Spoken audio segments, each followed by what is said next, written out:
The rain had been falling since 6 that evening, and by 9 it had turned the streets of Millbrook into rivers of orange light and broken reflections. Sarah Whitman pulled her old gray sedan into the delivery lot behind. Renner's Grocery Express killed the engine and sat there for a moment listening to the water hammer against the roof.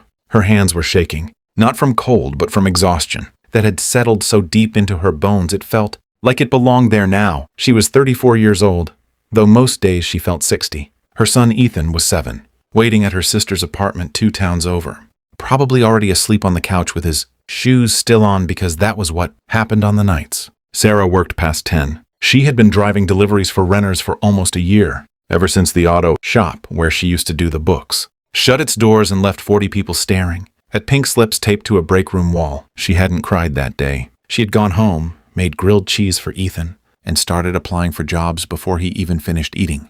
Renner's paid $11 an hour plus tips when customers remembered to tip, which in a town like Millbrook was rare. Her manager, a heavy-set man named Gary Doyle, ran the delivery floor like a prison yard. He wrote people up for being 90 seconds late. He docked pay for excessive idling. He had once made a 19-year-old girl cry in front of the whole staff because she forgot a receipt. Sarah stayed because she needed the paycheck, because Ethan needed shoes that fit, because rent didn't care about dignity. That night, her last delivery had been out near the edge of town, past the shuttered textile mill, in a neighborhood where half the streetlights didn't work anymore. She had 1 box left in the back seat, a return. Some customer had canceled last minute. Some canned soup, a loaf of bread, a small rotisserie chicken already going lukewarm in its plastic shell. Gary had told her to just toss it when she got back, that it wasn't worth the paperwork to restock a $2 loss. She was 3 blocks from the store when she saw him. He was sitting under the awning of a boarded-up hardware store, knees pulled to his chest, a thin windbreaker, doing nothing against the rain that blew in sideways beneath the overhang. He looked to be in his 70s, maybe older, white hair plastered to his forehead, and beside him sat a small shopping cart with a folded tarp and a few plastic bags. Everything he owned in the world, compressed into something you could push down a sidewalk. Sarah didn't plan to stop. She told herself later that her foot found the brake before her mind caught up to it. She parked, grabbed the box from the back seat, and jogged through the rain toward him. He flinched when she crouched down, the way people flinch when they've learned that most strangers who approach them are about to tell them to move along. "I'm not here to bother you," she said, raising her voice over the rain. "I've got food. It's still good. Chicken, bread, some soup. I was just going to throw it out." He looked at her for a long moment, and she would remember that look for the rest of her life. Not suspicion exactly, but disbelief, like he had forgotten what it felt like for someone to simply give him something without an angle. "You don't have to do that," he said. His voice was rough, gravel dragged over paper. "I know," Sarah said.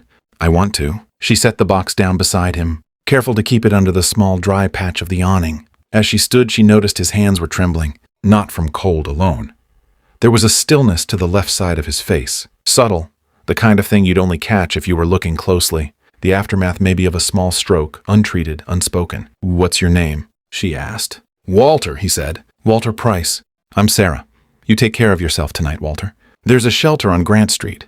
They usually have room this time of year." "Thank you kindly," he said, and something in the way he said it made her chest tighten, because he said it like a man, unused to being thanked for anything but overused to thanking others for scraps. She almost turned to leave, but she reached into her jacket pocket instead and pulled out the $11 in tip money she'd made that whole shift, folded it into his palm, and closed his fingers around it before he could protest. "Get yourself something hot," she said.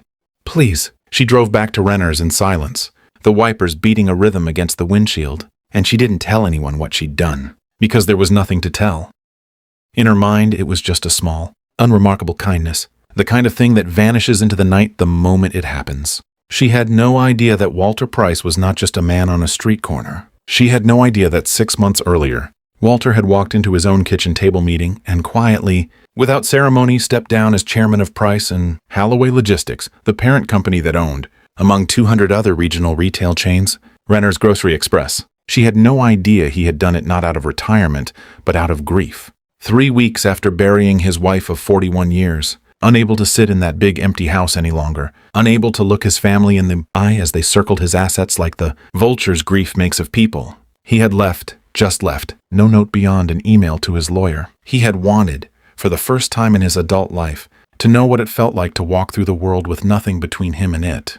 No title, no driver, no name that opened doors. He had not expected the world to be quite so cold. He had not expected to still be out there 4 months later, having burned through his cash reserves and pride in equal measure, too proud to call his estranged son, too broken to explain why an 81-year-old billionaire was sleeping under an awning. The next morning, Sarah walked into Renner's for her 10 a.m. shift, and the air felt different before she even clocked in. There were 3 unfamiliar men in suits standing near the manager's office, and Gary Doyle's face had the pale, sweaty look of a man who had swallowed something he couldn't digest. She found out over the next hour, in pieces, the way news does in a workplace, from the assistant manager, from the girl at the register, from a driver named Marcus who had his ear pressed to every door in the building. Walter Price, founder and majority owner of Price & Halloway Logistics, had walked into the regional office that morning with his lawyer and, for the first time in months, resumed direct oversight of store operations across the district.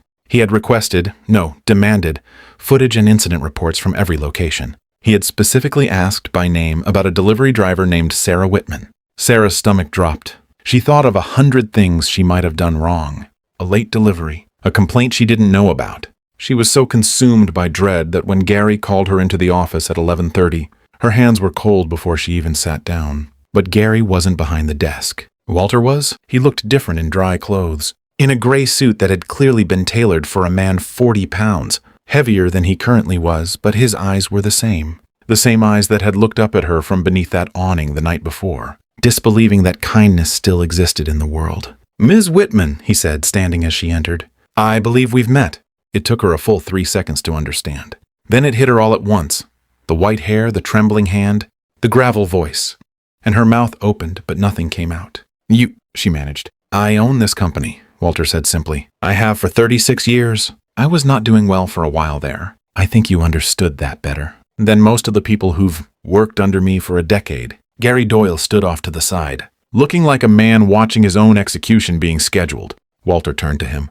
"Gary, I've reviewed 6 months of write-ups, pay docs, and complaints from your staff. I've also reviewed the security footage from the night you told an employee to discard, quote, a $2 loss rather than let her deliver it to someone who might need it. She did the right thing on her own time, with her own gas, and you would have fired her for it if you'd known.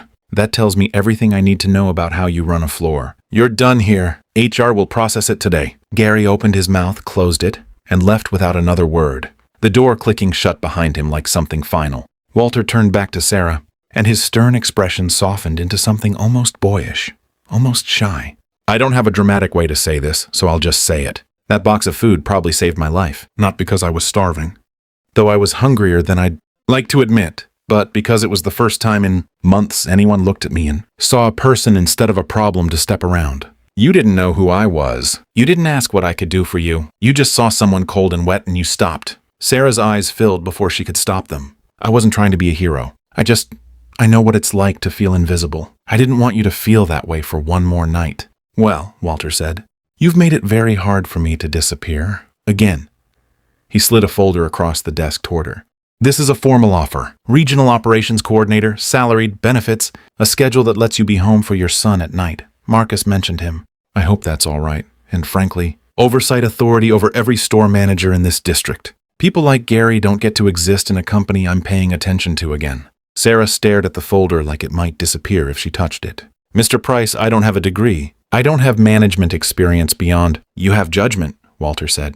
"I've spent 40 years hiring people with degrees and watching half of them make decisions a decent 12-year-old would know better than to make. I watched you make the right one in the rain, for a stranger, when nobody was looking and there was nothing in it for you. That's not something I can teach a person. That's something you either are or you aren't." She didn't answer right away. She thought of Ethan asleep on her sister's couch. She thought of 11 months of $11 an hour and a manager who made grown women cry over receipts. She thought of Walter's trembling hands closing around folded bills. He didn't need, but that meant, in that moment, that someone had seen him. "Okay," she finally said, her voice breaking on the word.